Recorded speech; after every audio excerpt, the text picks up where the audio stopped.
Government is in talks with some captive lion owners to leave the controversial industry. Chairperson of a Ministerial task team, Kamalasen Chetty, says they are working on ways to persuade the lion owners to exit the business. Currently, there are about 7,400 lions in captivity, while over 3,000 are in the wild. Mr. Chetty joins us now to tell us more about these negotiations. Thank you very much, sir, for your time this afternoon. Perhaps let's start with a bit of context. Sure. Thank you so much, Sinkiwe, and thanks for your interest in this. The context for this has been as follows. For a long time, this particular industry has been, under some discussion, and there's a panel, high-level panel was established. And this high-level panel came up with recommendations, and it was presented to Parliament in 2018 through a parliamentary colloquium.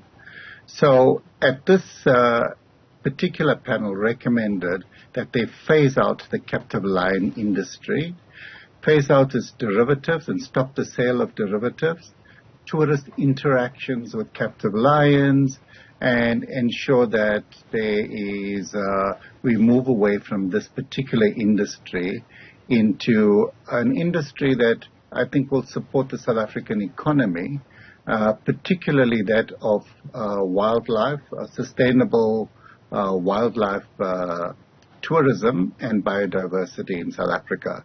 So since that particular panel has made a recommendation, Cabinet then approved that recommendation, which was the majority recommendation of that panel.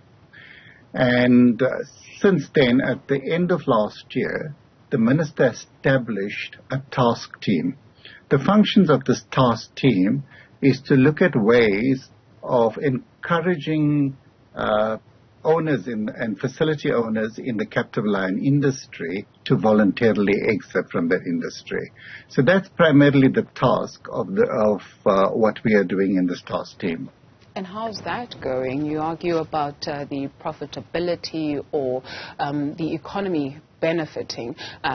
What are we hearing from some of the owners who are benefiting in their own right? Sure. Thank you so much. I think it's a difficult one because the industry itself is quite a lucrative industry. However, that said, we had a legal ruling that was made, and effectively the legal ruling that was made essentially prevented and stopped the export of lion bones until a quota has been given by the Minister. So the Minister since 2019, since his judgment, hasn't given a quota for the export of lion bones. So when I say this, the lion industry or the captive lion industry is made up of hunting, the sale of wild lions, the export of what we call derivatives, which are the bones, and all of that is fairly lucrative. So the pressure comes from a number of angles. One is that there is no quota issued for the sale of derivatives. Secondly, we're finding that other countries such as the US, Australia, UK, and so on, and even parts of Europe, have put a stop to the importing of lion trophies that are hunted from the captive lion industry. And hence we're beginning to see that the industry is beginning to experience a lot of pressure. That together with the recommendations of the high-level panel will be clear to any owner of captive lions that the industry is going to struggle in the future unless it changes drastically. And therefore, we're offering them to exit voluntarily from this industry as a measure of soft landing rather than to, experience difficulties going forward. And if you experience difficulties going forward, our major concern is what happens to the lions, what happens to the workers on those facilities, and obviously we also care about those who made substantial investment in this industry as well. So I think that's the pressure that we're asking lion owners to consider and voluntarily exit out of this particular industry, given the fact that the industry itself is facing a lot of pressures going forward. Mr. Chetty, what alternatives are you giving me if I'm one of the 519 facilities in the country and you come with this information? Right and well, you're offering a soft landing. You rightfully also mentioned that there's employees, what to do with the lions, etc. And so what options then are you offering me?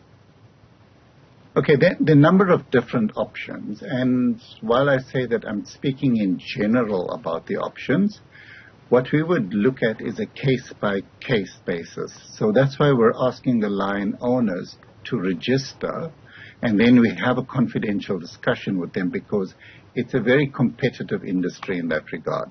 So the options that we're broadly considering as follows.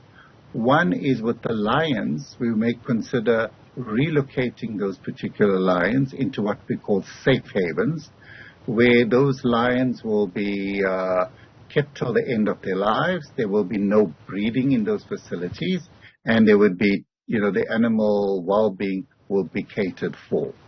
Alternatives would be that we use the existing facilities and remodel the existing facilities so that we create some kind of lion well-being center in the existing facilities, noting that there are camps there, and some of the facilities, they're reasonably well managed and so on.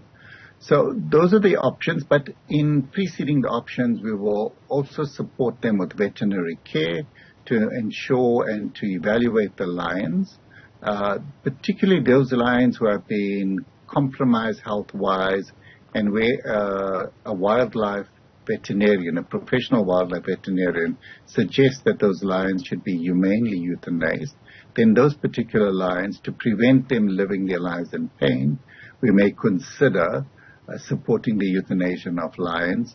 We'll also support the relocation of lions where required and so on. For the workers, there will be opportunities that come up in two respects. One, in the new facilities that are there and the existing facilities that are repurposed. There would be jobs, and there we've been talking to the Department of Labor as well as the CETAs to retrain workers in that regard, so that we do not want to create further unemployment, Sinkiwe, and we want to make sure that we protect the vulnerable workers in this regard. In addition to that, we believe that there are numerous opportunities and a massive untapped opportunity in sustainable socioeconomic, in industry. So here we're talking about broadening the wildlife economy, broadening the biodiversity in communal lands and so on. And these present, particularly tourism, significant opportunities. Yeah. Unfortunately, that's all we can afford in terms of time. Thank you very much for your time this afternoon. Kamalasen Chetty is the head of the Ministerial Task Team.